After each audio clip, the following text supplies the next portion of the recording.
Cabernet tends to be the sort of Errol Flynn of the grape varieties. The most expensive beer in history. People will turn around to me and say, oh, I'm just making gin while I wait for my whiskey to get ready. Because wine is an adventure. Conventional winemakers who just condemn all natural wine as faulty. The prestigious title of Sake Samurai. Looking at whiskey in more of an artful culinary way. They kind of look at it as a novelty more than anything. The guy from the rock bands is making wine. This is the Drinks Adventures podcast. I'm James Atkinson, and this is the show where I speak to some of the world's most exciting producers of beer, wine and spirits and uncover trends and issues in the drinks industry today.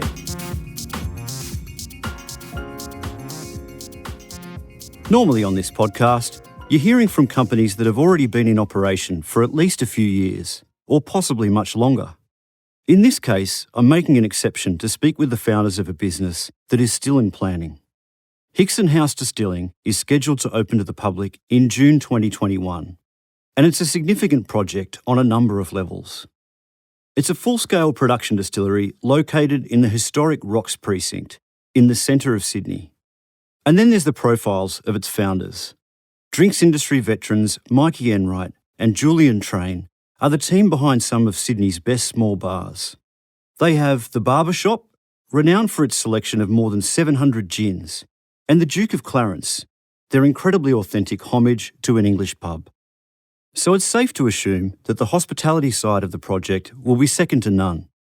Mikey and Julian are joined on this project by distiller Tim Stones, most recently of Manly Spirits in Sydney.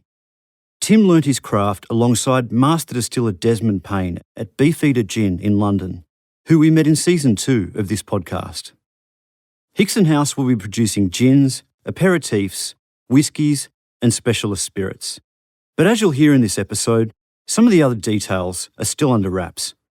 I did what I could to get as much info as possible for you. Now, as there are more voices in this episode than we're accustomed to, it probably helps to tell you that Julian is the one with the Australian accent. But it's Mikey you'll hear from first up, giving you the background on how the project was first conceived.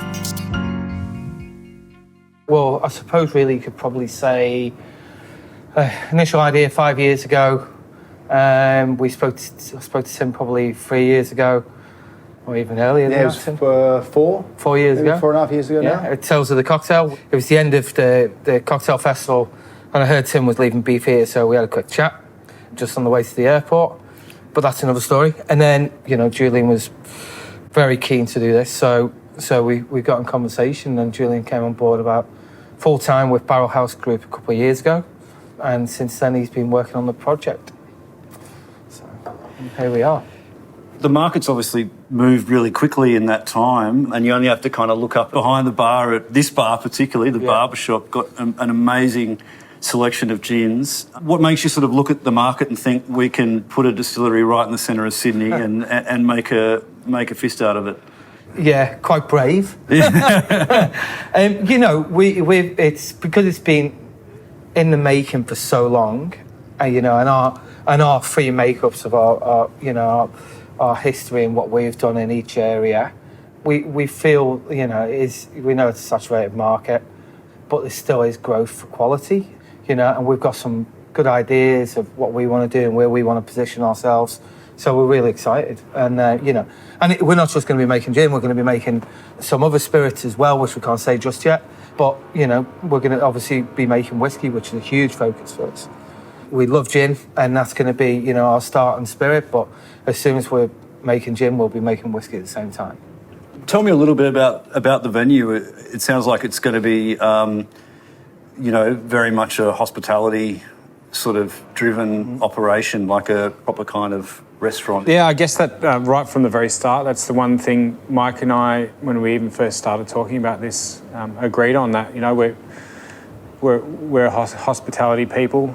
We're all right at the hospitality bit. We feel like we've got a lot to offer on that front. And we wanted to do a distillery that had a genuine standalone, fantastic hospitality offering, as opposed to it being a bit of an add-on or a tack-on to the distillery.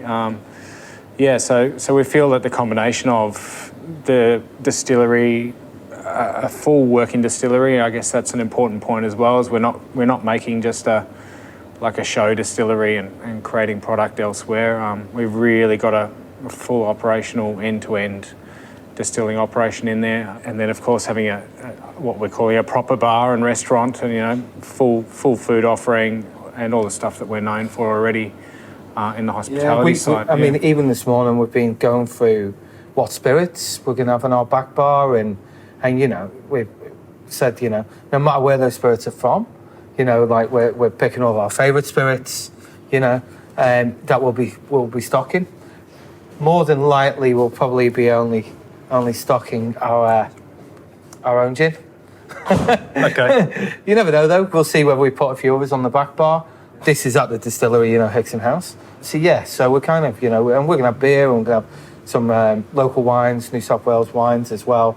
And we're going to have, lots of Australian whiskey on the back bar as well. So, so we're supporting the local part, obviously New South Wales, and then beyond that, to as far as Scotland. And Tim, you've known these guys for a while, and you were obviously the distiller that they had earmarked for the job. Well, I've known Mike for years and years. We always used to bump into each other around the traps at all the international bar shows, and Mike came to me in New Orleans a little while ago. He said, "You're leaving Beefeater, you're coming to Australia. Do you want to come and do something?" And I was like, "Yes, definitely." But unfortunately, timing didn't quite work out. So I ended up being a distiller at Manly Spirits for 3 years. And then I think one afternoon over in the Duke of Clarence, we had a couple of pints, and we were like, maybe we should reprise our conversations. And here we are. Tell me how you sort of made the transition from, what was a brand ambassador role at Beefeater, and how did you transition to distiller? Very clumsily, I think is probably to sum it up. But no, being BA was great at Beefeater because I got to travel the world and see all the markets and see what was going on. And the most important thing for me was really to actually spend time down at the distillery. Did a lot of tours for bartenders down there, so obviously hung around the distillers a lot, especially Desmond Payne, the master distiller. And then it kind of formed the idea that I couldn't be a BA forever. It was eventually going to take a toll on relationships and health. So I thought, moving into distilling would be a way of staying in the industry that I knew and loved, but kind of sort of semi-retiring almost, which it absolutely hasn't turned out to be. Because, I think I started working even harder when I became a distiller. But just being around Desmond and the guys there, they very kindly paid for me to do my general certificate of distillation there. I started learning the ropes from Desmond and the other distillers down at Beefeater. And then my partner's Australian. We made the decision to move to Australia. It took me all about 30 seconds to make that decision. It's coming into its own at the moment. Yeah, it really is. Kind of when we came over here, I'm kind of bit by the seat of our pants, really. We quit our jobs, went travelling for a few months, didn't have a house or jobs to come to. I ended up meeting David and Vanessa of Manly Spirits via email while I was travelling, and within a week of landing, I got a job as a distiller over there. And that was a learning curve for sure. Going from kind of a big, occasionally distilling in a big multinational to basically a startup coming through halfway through the build. And the learning curve was pretty steep for that. But it was a lot of fun. And a good few years though, making some gins, and also they've had whiskey in the pipeline, I'm pretty sure as well. Yeah, I was there for just shy of 3 years. We'd done some gins, which very thankfully were quite well received in some of the awards around the world, and just kind of slowly making whiskey along the way as well. So I think I laid down about 500 barrels of whiskey for them. I think they might be about to launch something, but but I'm looking forward to doing whiskey here with Mike and Jules, and we've got a good story behind it. So it's going to be fun. When you found this site, or when you were looking, were you kind of anticipating that you might be right in the CBD, or was that kind of something that just happened out of the blue? I guess we sort of had inner ring Sydney. We literally drew a circle around, picked out some suburbs, and between the three of us, split up those areas. The CBD, I guess, around the airport, and some other areas up north. And I don't know, for anyone that's been through the process of dealing with leasing agents for commercial, it's best to split this job up because the phone just doesn't stop. And so it's quite a long process. We took it was good 8 months of looking around. Well, I think we quite naively lots of thought we'd areas. find a venue within about 6 weeks, didn't we? We did, yeah. And then 8 months later. Yeah. And is it a much more complicated in terms of like the sort of services that you need and, you know, utilities and stuff that you need to be able to get in there? It must be a lot harder finding a site to put a distillery in than it would be a bar. Yep, it's a bit of a unicorn space you're trying to find, especially when you're close to the city, because you need the access. Obviously, there's a whole lot of safety and health issues as well. And heritage. Obviously, you've got extraction and things like that going on. So, heritage. There's a whole bunch of elements, and so we actually looked at a range of spaces while we were hunting around, and I think we were. Luckily, it was Tim actually who was doing the CBD bit, and we came across this space right down in the rocks that really, aside from the building being largely made of timber, which was for a distillery is, I think a lot of people would walk away on that basis alone, but we just fell in love with it. What is the history of the building? Well, the Metcalfe building dates back to early 1900s. That space down there was the gardens for the rocks originally, and then it was built as a bond store, and so it's one of the main bond stores that was down on the waterfront there. It was operated by the same family actually for 60, 70 years, and in recent years, I think the last 25 years or so, Saatchi and Saatchi have had that building as their head office. Pretty much most of it as well. Yeah, and they've recently moved out, and I guess the space we've got is their old garage, for want of a better word. It's probably the most beautiful garage in Sydney, if you ask me. It's absolutely stunning. It's got a great view. Yeah. The great. Yeah. Great view for a car park. Oh, Yeah, it does. Yeah. So yeah, there's been all manner of hurdles to get over, but I have to say it's been we've been really well supported by the Rocks strategy team and even the state government. There's been so much kind of will for something like this to happen down there so I think the fire rating bit has really been the biggest challenge, and anyone who comes and pays us a visit, all you have to do is just look up when you walk in and you'll realise how much of a challenge we've had on our hands to make the place fire safe, to put enormous alcohol kettles into the building. But yeah, I think it'll all pay off. The extra work, I think, is going to be well worth it. Yeah. how far down the track were you when the shutdown and pandemic stuff happened last year? We were negotiating at that point, right? Yeah. Yeah, and Saatchi and Saatchi were literally moving out of that building. They were going to have a final party in the car park, which they were famous for, and they couldn't have it because of social distancing, which, those steps had already come in. So that was kind of almost the start of it. So, and it just kind of like went through COVID and Zoom meetings and then... Without having signed a lease or anything like that? Yeah, with no lease. Yeah. That obviously took a long time to process, because the minister had to sign off on it, really. The Rocks is owned largely by the state government, so all that side of it took a little longer than it would normally. But yeah, I think we did this all through the thick of COVID, so there was a lot of Zoom meetings happening. It's great. I mean, from my point of view, no one has the luxury of having, best part of a year to do product development either. So, I mean, I was working in the office upstairs here on York Street, and COVID happened, and we all decamped to our various houses, and I got to sit in my garage for a few months with a little test still, just quietly rattling off gin recipes and trialing things. And then I would drive around Sydney, drive up to far northern beaches to drop off samples to Jules on the doorstep, ring the doorbell, run away, and then back down to Wallara, see Mikey, and then do the same, and then back to my house in the lower northern beaches, and then we'd all get our samples out, jump on a Zoom call, and do tastings, write notes, and we've been doing that almost every week, really, since we started. So yeah, in some ways, sort of COVID was a blessing in disguise, certainly from my point of view, to be able to just lock myself away and develop product. Now, I know you don't want let the cat out of the bag with the real specifics of any of the products that you've made, but I mean, can you tell me anything like stylistically around? I mean, you strike me, Mikey, as being a guy who's pretty big on classic styles when it comes to gin. Would you say that you're going to be more of a classically styled distillery or innovative, creative, combination of the both?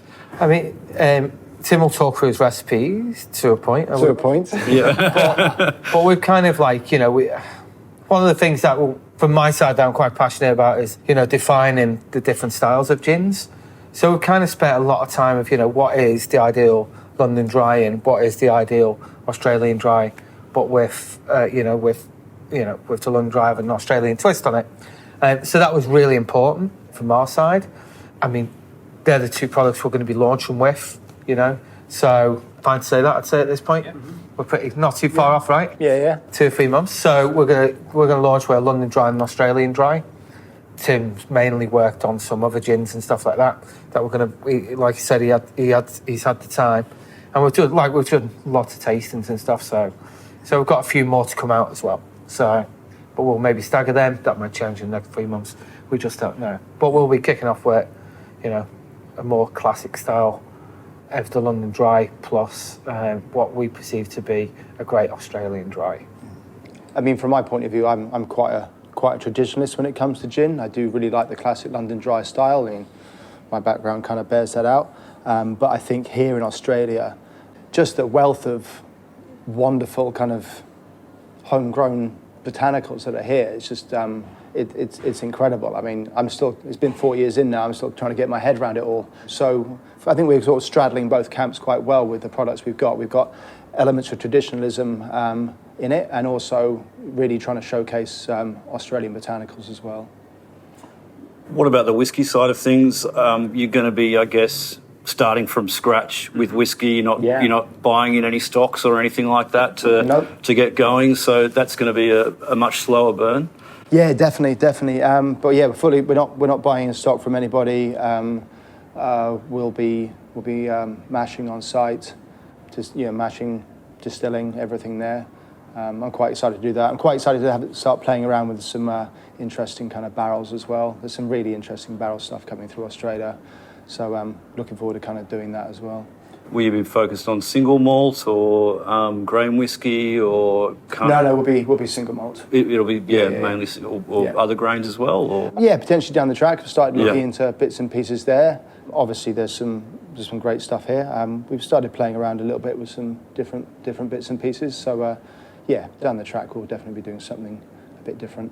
How do you guys feel about this part of the city, like in terms of the health of this area as a nightlife precinct to be kind of investing in? You're obviously already very invested in this area anyway, but it's obviously had a pretty tough 12 months. Are you starting to kind of see that that's rebounding pretty quickly at the moment?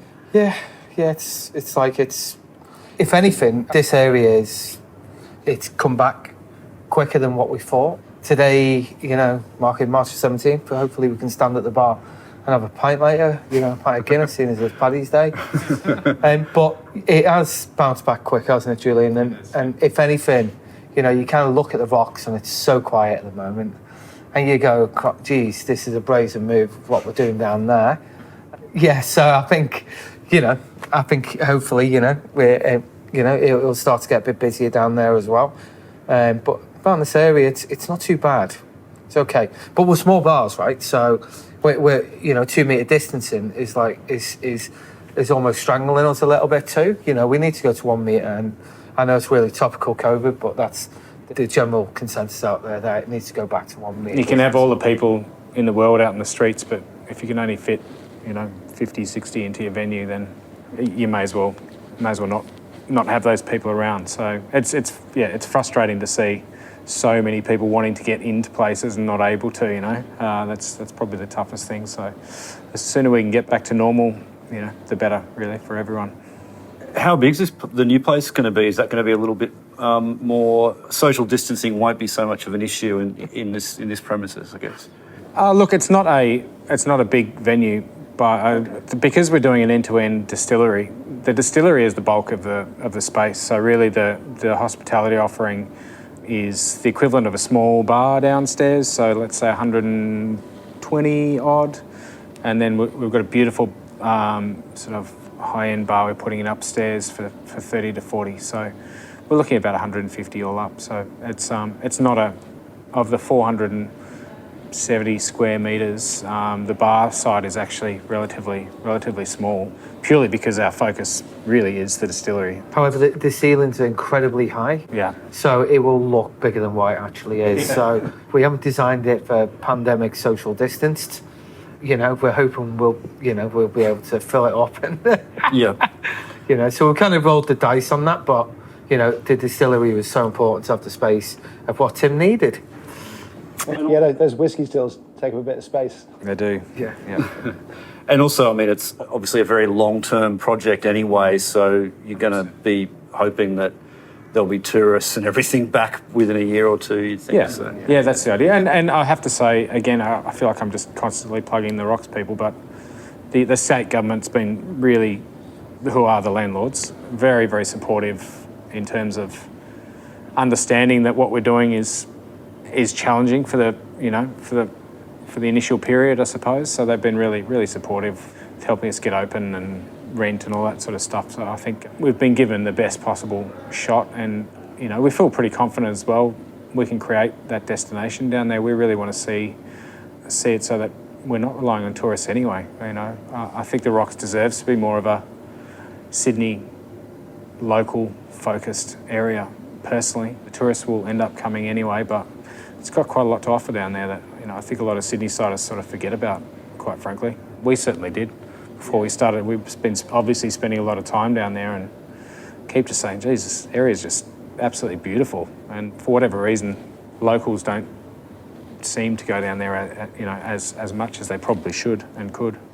So where are we at in terms of timeframes for everything? Well, it was meant to be June 1st. Still waiting DA. Yeah. They've said Friday. They said Friday a couple of Fridays ago, actually. I'm saying June-ish. For completion.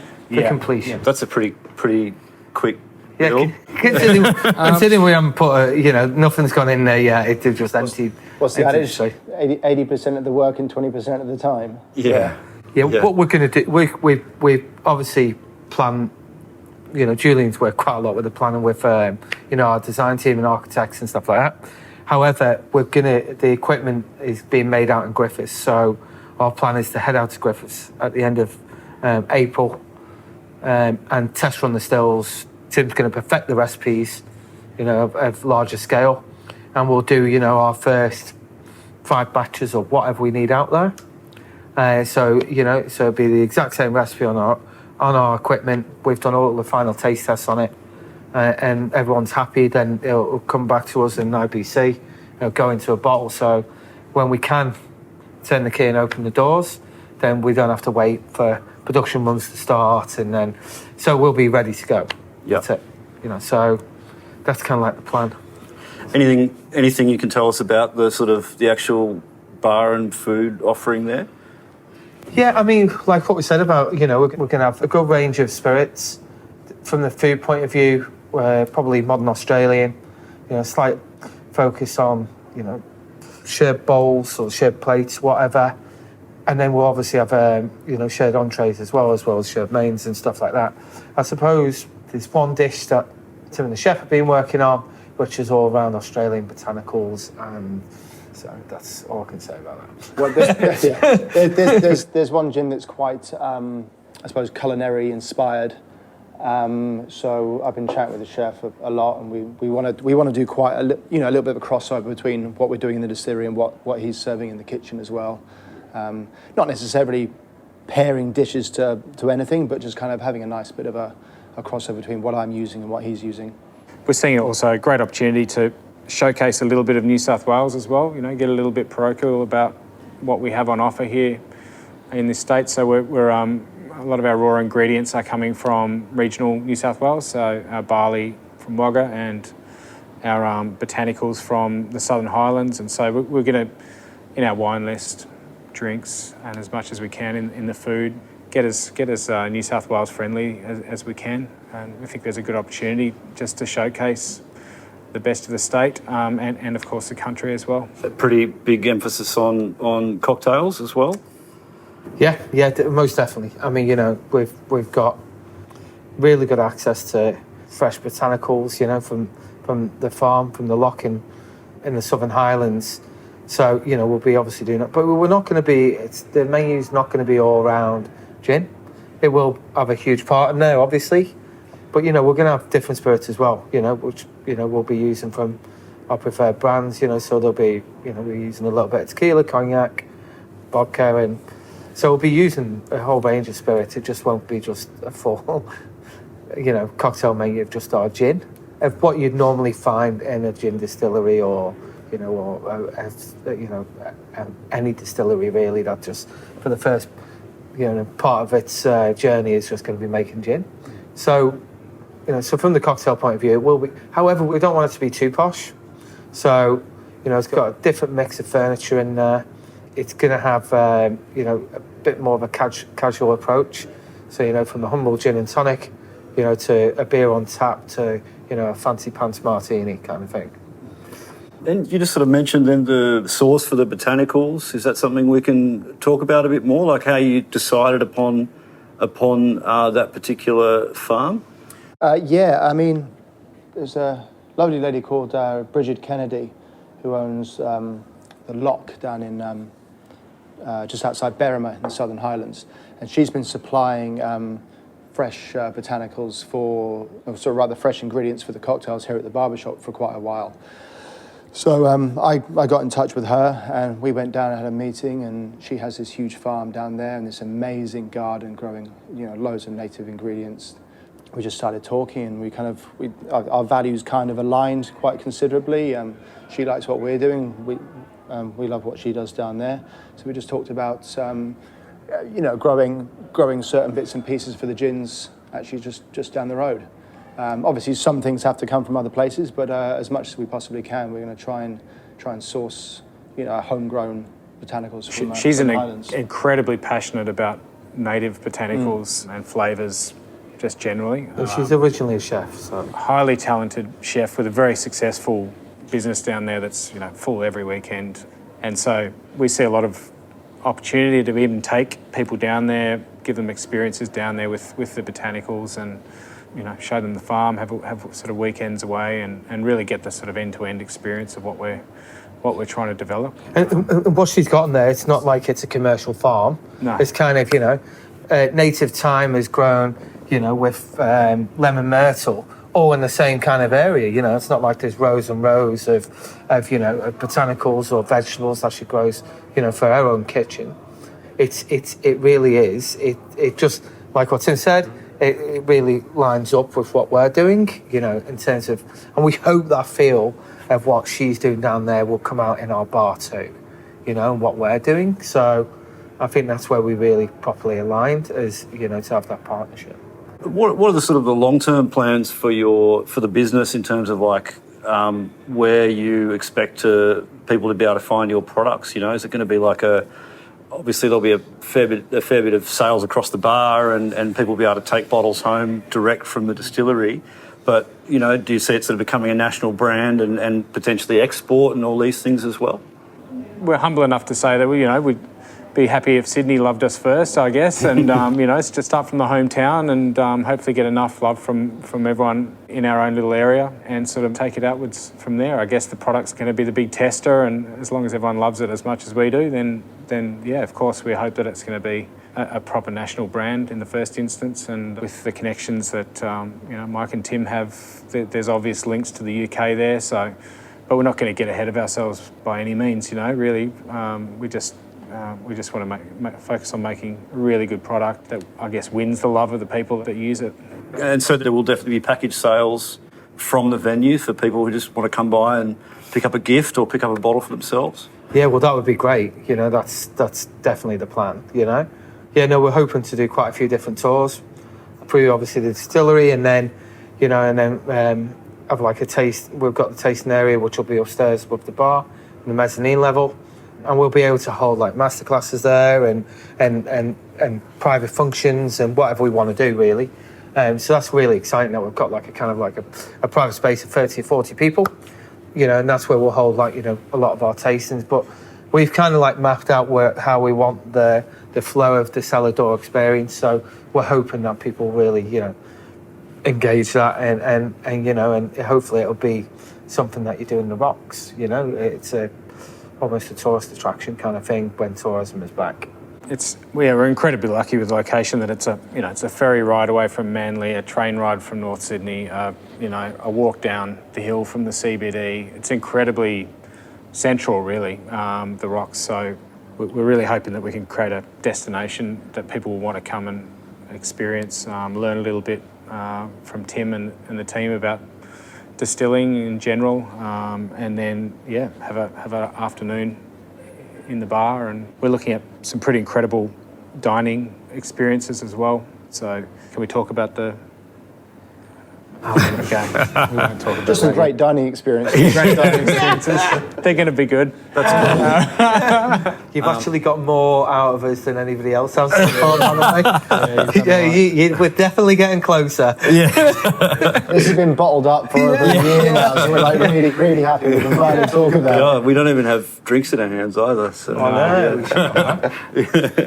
Well, guys, thanks so much for having a chat with us, and I can't wait to come down and have a drink with you in June. Fingers crossed. Thanks for the opportunity. Thank you, James. Yeah, thank you. Thank you, yeah. The Drinks Adventures podcast is produced by me, James Atkinson, with additional production and mixing by Dave Robertson. You can find complete transcripts, links, and other information on the show at drinksadventures.com.au. You can follow me on all social media platforms at by James Atkinson, like my Facebook page, James Atkinson Drinks Adventures, to be kept informed of podcast giveaways and other news about the show. The Drinks Adventures podcast needs your support as listeners. Please do us a favour and leave an honest review and rating for the podcast on iTunes or Stitcher. We love hearing your feedback, and it helps inform other people this is a show worth listening to. Or simply drop us a line at hello@drinksadventures.com.au.